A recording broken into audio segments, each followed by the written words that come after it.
ہمارا جو یہ 3 روزہ ورکشاپ چل رہی تھی، آج اس کا اختتامی دن ہے الحمدللہ۔ آج کے ہمارے 3 روزہ جو سیشن تھے وہ بھی کمپلیٹ ہوئے۔ تو سب سے پہلے آپ مجھے یہ بتائیں کہ یہ آپ کا جو 3 روز گزرے ہیں ہمارے ساتھ، کیسا لگا آپ کو؟ جتنی بھی سیشن ہوئے ہیں، جتنی بھی گفتگو ہوئی ہے، کیا آپ کو جو ہے کہ وہ اس کے بارے میں آپ کیا فرمانا چاہیں گے؟ ٹھیک ہے، یا آپ کا کوئی اعتراض یا کوئی سوال یا کوئی ایسی چیز جو آپ کرنا چاہیں وہ ابھی آپ کر سکتے ہیں۔ چلیں، بڑی مہربانی، شکریہ، تھینک یو۔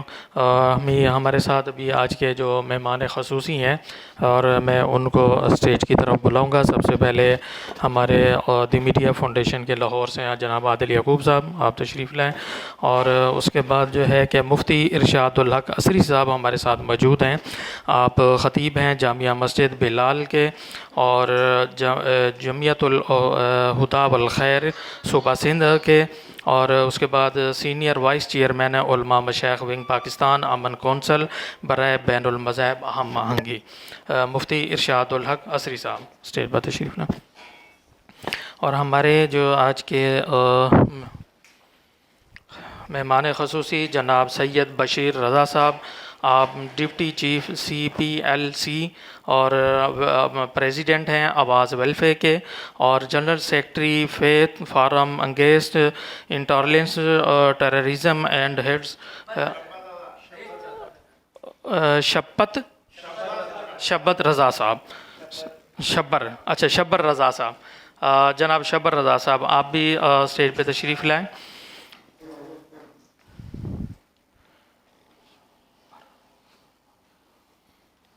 جی، بڑی مہربانی۔ میں خطاب کے لیے دعوت دوں گا جناب مفتی ارشاد الحق عصری صاحب کو کہ وہ جو ہے کہ 5 منٹ کی گفتگو فرمائیں جو ہمارا یہ 3 روزہ ورکشاپ چلی ہے۔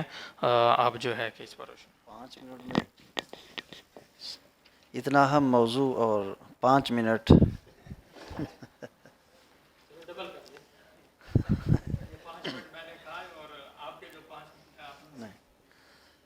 یہی سے تو عمل کی خرابی ہوتی ہے۔ الحمدللہ والصلاة والسلام علی اشرف الانبیاء والمرسلین، اما بعد۔ بہت ہی اچھا یہ موضوع ہے، یہ وقت کا تقاضا ہے اور یہ امت کی پکار ہے کہ امن ہر ذی روح کو ملے۔ اصل راستے میں ہی مجھے پتہ چلا کہ موضوع کچھ ایسا ہے، تو اتنا کچھ اللہ نے مواد ذہن میں ڈال دیا کہ اب وہ 5 منٹ میں بیان کرنا امپاسبل ہے۔ بہرحال میں بات کو بڑھاتا ہوں اور بڑھانے کے بعد سمیٹتا ہوں۔ ہم نبی محترم کے ماننے والے ہیں۔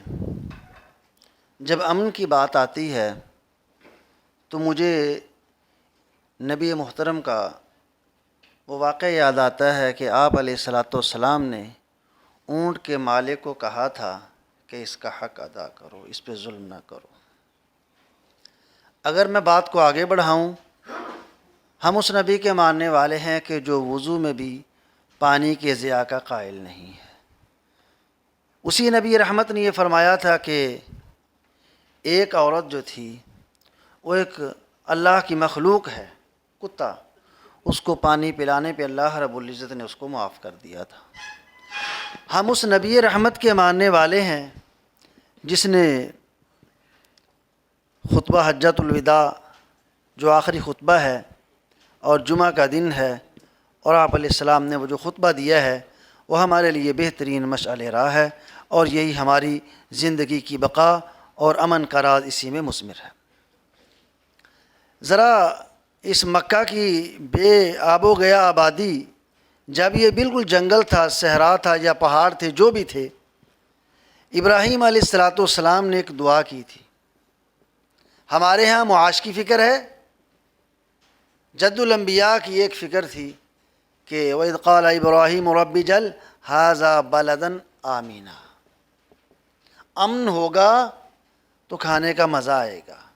ادھر اللہ رب العزت نے فرمایا فَلْيَعْبُدُوا رَبَّ هَذَا الْبَيْتِ الَّذِي أَطْعَمَهُم مِّن جُوعٍ وَآمَنَهُم مِّن خَوْفٍ۔ جب خوف کے بادل منڈلاتے ہیں تو پھر انسان کی ہر چیز جو ہے وہ تلپٹ ہو جاتی ہے۔ امن کے حوالے سے یہ بات بھی ضروری ہے کہ ہم جس طرح سر یہاں بتا رہے تھے مارجن دینا، اسپیس دینا، اسپیس سے مجھے بات یاد آئی، اپنے دور کے ایک نبی ہیں، نبی کا نام میں دانستہ چھوڑ رہا ہوں، بات سب سمجھ جائیں گے۔ وقت کا نبی ہے اور ان کے سامنے چوری ہوتی ہے، چور چوری کر رہا ہے، نبی پوچھتا ہے سرقتا؟ چوری کر رہا ہے۔ نبی نے کہا چوری کر رہا ہے؟ اس آدمی نے جٹ سے کہا کلا واللہ، نہیں، وہ جٹ سے قسمیں اٹھا گیا، میں نے ایسا کیا ہی نہیں۔ وقت کا نبی ہے، یہ بات کہتا ہے آمنت باللہ، میں اللہ پہ ایمان لایا، وکذبت نفسی، میرا مشاہدہ، میرا نفس شاید غلط کہہ رہا ہے، تم اپنی جگہ ٹھیک ہو۔ کیا ہے؟ اس کو اسپیس دیا ہے، اس کو مارجن دیا ہے تاکہ کسی بڑی غلط فہمی کا شکار ہو کے کہیں بڑا فساد جو ہے وہ جنم نہ لے۔ ہمارے ہاں عموماً یہ ہے، وہ شاعر کہتا ہے نا، کاش کوئی تو ایسا ہو جو اندر سے باہر جیسا ہو۔ آج ہمیں اس چیز کی، اس رویے کی ضرورت ہے۔ ہم ایک دوسرے کو برداشت نہیں کرتے۔ اس کی وجہ یہ ہے جج بھی میں ہوں، قاضی بھی میں ہوں، فیصل بھی میں ہوں، حاکم بھی میں ہوں، سب اختیار بھی میرے پاس ہیں، سب اقتدار بھی میرے پاس ہیں، جس کے نتیجے میں تباہی اور فساد آتا ہے اور امن جو ہے وہ نایاب اور عنقا ہو جاتا ہے۔ آپ دیکھیے رسول اللہ صلی اللہ علیہ وسلم کی زندگی دیکھیں، آپ علیہ الصلاۃ والسلام نے کہاں کہاں کس طرح اور کس قدر آپ علیہ السلام نے امت کی بھلائی اور خیر کی بات کی ہے۔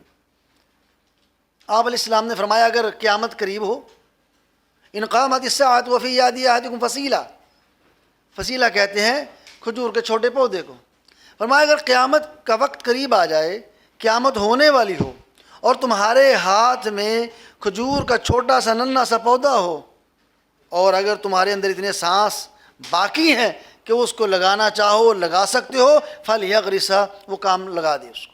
کیا مطلب؟ کھجور کا اس کو کیا فائدہ؟ وہ تو مرنے والا ہے، وہ تو جان کی بازی ہار رہا ہے، وہ لگائے تو کیوں لگائے؟ اس لیے اس میں اوروں کی فلاح ہے، اوروں کی بھلائی ہے، اوروں کی بہتری ہے۔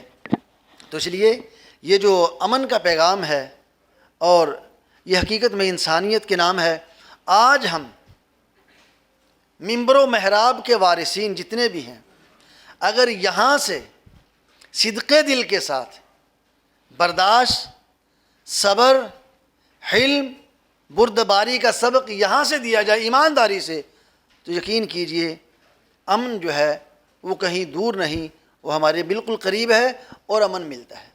مسئلہ یہ ہے، جیسے میں نے پہلے عرض کیا، ہم تمام چیزوں کے اختیارات اپنے پاس سمجھتے ہیں۔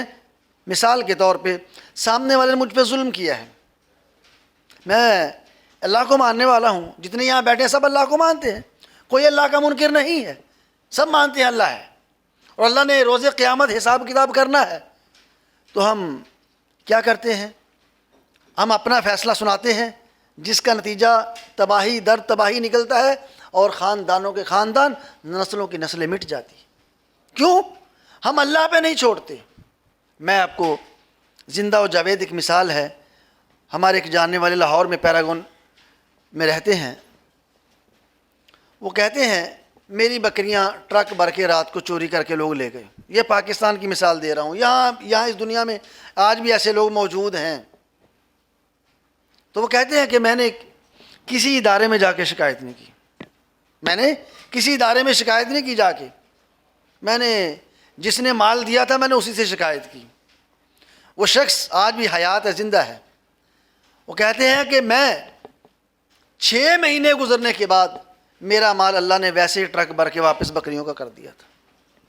بات یہ ہے ہم خود کمزور ہیں، ہم اوروں پہ طنز، ہم اوروں پہ تنقید، ہم نقد کرنا، ہم اوروں کو ہٹ اور زج کرتے ہیں، جس کا نتیجہ آج ہمارے سامنے ہے۔ یقین کیجئے جب اللہ اور اس کے رسول صلی اللہ علیہ وسلم کی تعلیمات کو ہم پڑھتے ہیں تو پھر دو ہی باتیں نظر آتی ہیں کہ ہم منکر ہیں، ہم ان کی باتوں کو بیان کرتے ہیں، مانتے نہیں، اور جب عمل کی باری آتی ہے ہم سب پیچھے ہٹ جاتے ہیں۔ اس لیے میری اور آپ کی جو ذمہ داری بنتی ہے، اللہ نے اپنی کتاب میں فرمایا ہے الذین آمنوا ولم یلبسوا ایمانہم بظلم اولئک لہم الامن، یہ اللہ کی بات ہے، اور اللہ کی بات اس پہ کوئی قدغن لگائے تو وہ پھر اپنا خود خیال کر لے میں کیا ہوں۔ فرمایا امن انہی کا حق ہے، کن کا؟ آیت کو آپ پڑھ کے دیکھیں، فرمایا ہدایت بھی انہی کو ملے گی، یعنی صحیح راستے پہ وہ لوگ چلیں گے۔ اس لیے مل جل کے رہنا، میں آپ کو ایک مثال دیتا ہوں۔ رسول اللہ نے فرمایا ایک شخص ہے، پڑوسی ہے آپ کا، اور اگر آپ اپنے پڑوسی کے گھر کا 1 روپیہ چوری کرتے ہیں تو چوری ہے بس؟ نہیں، کیا فرمایا آپ نے؟ ایک چوری وہ 1 روپیہ جو آپ نے چرایا ہے پڑوسی کا، وہ 10 روپے چرانے کے برابر ہے۔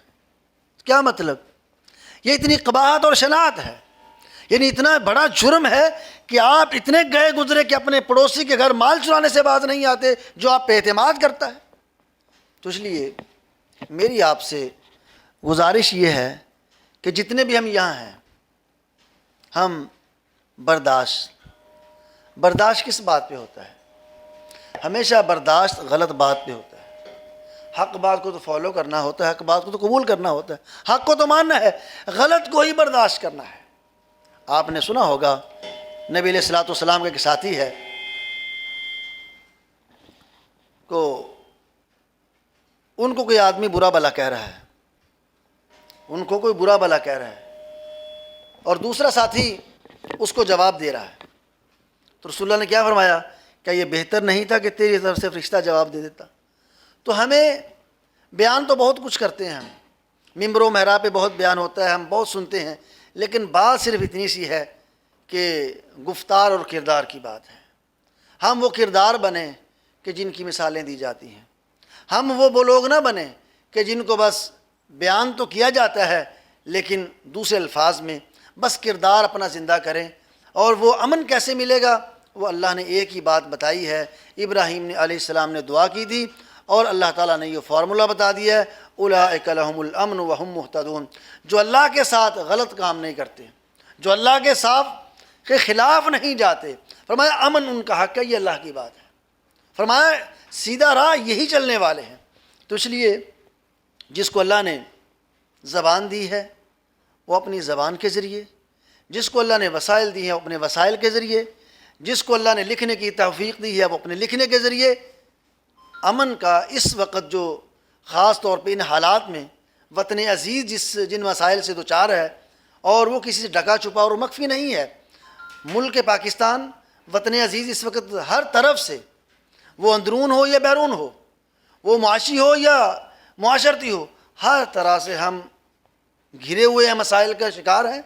تو ان حالات میں ہر بندہ اپنا کردار ادا کرے، اور جو بھی انسان اپنا کردار ادا کرے گا، اس خیر کا، اس بہتری کا، اس اچھائی کا، اس بلائی کا اجر بدلہ وہ اللہ کے پاس ہے۔ وہ کیا کچھ دے گا وہ اس کو پتہ ہے۔ اللہ تعالیٰ ہم سب کو توفیق دے، ہم اپنی زبان سے، تحریر سے، تقریر سے، وسائل سے، ہم اللہ کے دنیا میں، اللہ کے بنائے ہوئے نظام میں ہم وہ کوئی ایک دیا جلا جائیں کہ جس سے اندھیروں کو برا کہنے سے کچھ نہ ہوگا، اپنے حصے کا دیا خود جلانا ہوگا۔ تمام ساتھیوں کا شکریہ۔